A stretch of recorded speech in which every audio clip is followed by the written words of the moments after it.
Hi guys, welcome back to the weird side of YouTube. I'm your host, author DC Knipe, and this is The Writing Rainbow, the show where I talk about my writing, your writing, give writing advice, the writing of scripts of movies, the writing of video game stories, and sometimes we talk about tropes. And today we are going to be talking about kind of a nasty trope. It started out well intentioned, but did not age very well. I am talking about the magical minority trope, also known as this, but I'm not going to say that because I think that is an ugly word. And yes, I am doing this in honor of Black History Month because Black History is Black fantasy stories, and I write fantasy stories with Black characters, and I'm quite proud of that. So let's get weird.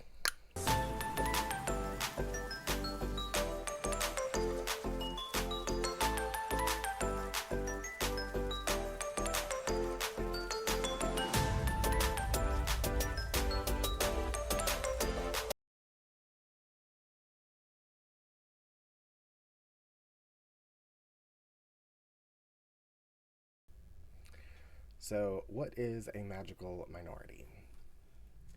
A magical minority trope is one in which a black person only exists in the story to help the white hero. They don't have any personality other than being magical or like being in touch with nature or knowing about life in general, more so than the white protagonist.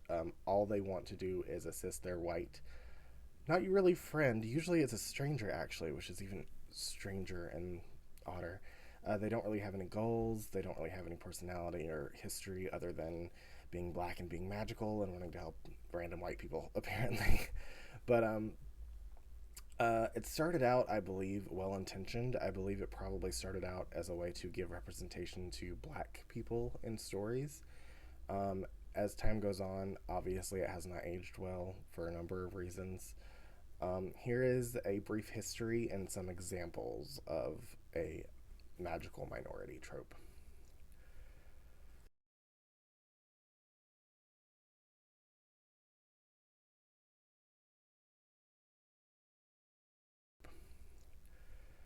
So, the magical minority trope has been used in literature and film for a very long time, but the term was actually popularized in 2001 by Spike Lee, the director. Uh, it's a literary and cinematic device where a black character helps a white character and then disappears. As I said, they don't have any point other than the story except for helping the random white character. The character often has magical abilities or extraordinary wisdom.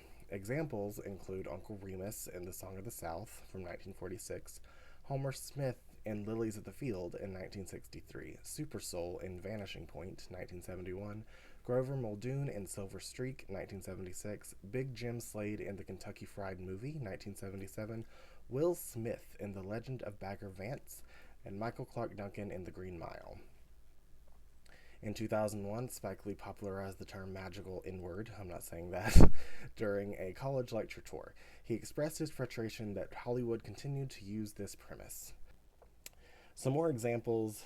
As much as I love him, Stephen King writes a lot of magical minority characters, and I mean a lot. A lot. Does this make him racist? No. It's just one of his weaknesses as a writer. All writers have strengths and weaknesses. I do not believe he's racist at all. In fact, I think he's very anti-racist. Another one of his weaknesses would happen to be writing endings. He's not very good at writing endings in his books, but that's fine. Like I said, every writer has strengths and weaknesses, but there are quite a number of instances of him writing magical minority characters that have no point except being a plot device, which is unfortunate. But that happens. That happens especially when you're not really paying attention or you think that this will be good enough for representation, which it's not. I think it in fact hurts representation because it's not really a person, is it? It's a plot device wearing blackface, which is kind of insulting. I'm not trying to speak for black people on their behalf, but my friends that I've spoken to that happen to be black agree with this. They actually told me this and were giving me advice on my character of Angelique at one point.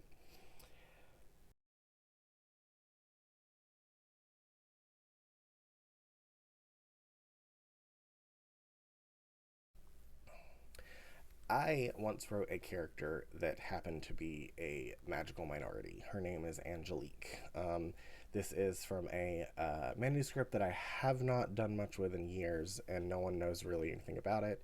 But I will start by saying she was a black woman that has magical abilities that was there to help the white protagonist. In the original manuscript, I also wrote this when I was like 17.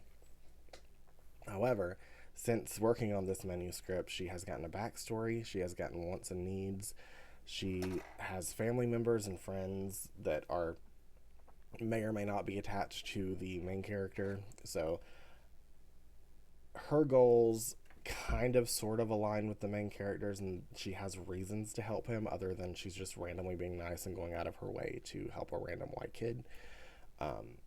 That is one important way to make your characters feel more believable. If you're writing an African American character that happens to be, enchanted or magical or something that is helping a white protagonist.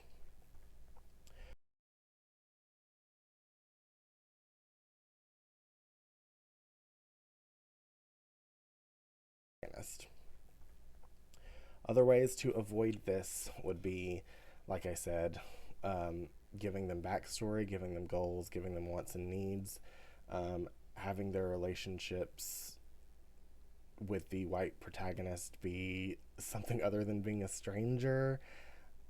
There's nothing wrong with having a magical black character, so it's not that. It's that it's having a magical black person that is the token black person in the story. That there are no other black people. There's just this random magical black person that happens to randomly want to help every random white kid that comes up to them. It's a little bit jarring when you sit down and think about it, especially when you, like me, look into your past manuscripts and realize, oh, she wasn't really a character. She was just more like a plot device, which is kind of fucked up if you think about it. Um, as uh, the writer that I am, the kind of writer that I am, I want all of my characters to be fleshed out. Um, so as time goes on, I am fleshing out Angelique and other characters in the story, but Angelique is actually the most important character now. Not because I wanted to make sure that I wasn't doing this trope, which I was, unfortunately, but because I just kind of fell in love with the character. I think as writers, we should feel that way about all of our characters. None of our characters should be as hollow and pointless as to be reduced to a plot device. You should be thinking about your characters as people first and foremost. What are their hobbies? What are their likes and dislikes? What are their relationships? Who do they love? Who do they hate? Enemies? And if you're going to write a black magical being that's helping a white person, uh, have them have goals. And if they're going to be helping them, have those goals want to be aligned with the white person's. Not that I'm saying that black people would never help a white person, but just randomly showing up and doing it for no rhyme or reason is a little odd. Like dropping everything and at the drop of a hat and just going on this magical way to help this random person that they just met is a little strange.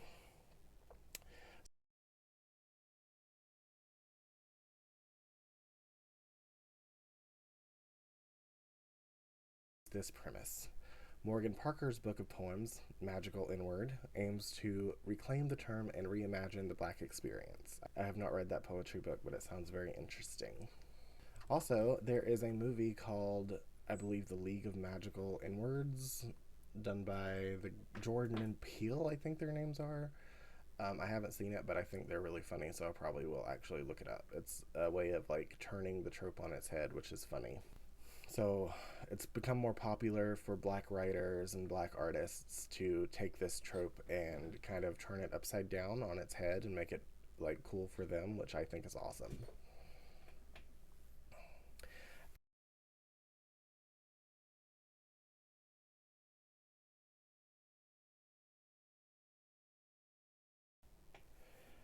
Can white writers create realistic black characters? I think that they can. I think that we can. I think that I have especially in my novel Dream, the main character is half black, half white. There's also other black characters.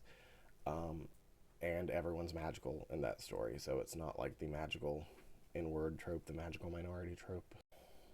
I believe that we can write realistic and believable black characters. We just have to do a lot of research. We have to talk to black people about their experiences and learn the history and their culture. Otherwise, a black person is just going to be reading your book and be like, this is just a white character with blackface. Not that black people and white people are so vastly different, but our cultures and experiences are. At the end of the day, we're all human, we all bleed the same, but I have not had the experience of a black person. A black person has not had the experience that I've had. So it's important to reach out, and again, this is with every kind of character that you're writing. It's important to reach out, do research, talk to people whose experiences may align with the characters that you're writing, and just learn. That's what we're all here for on this planet, to learn from each other, to love each other.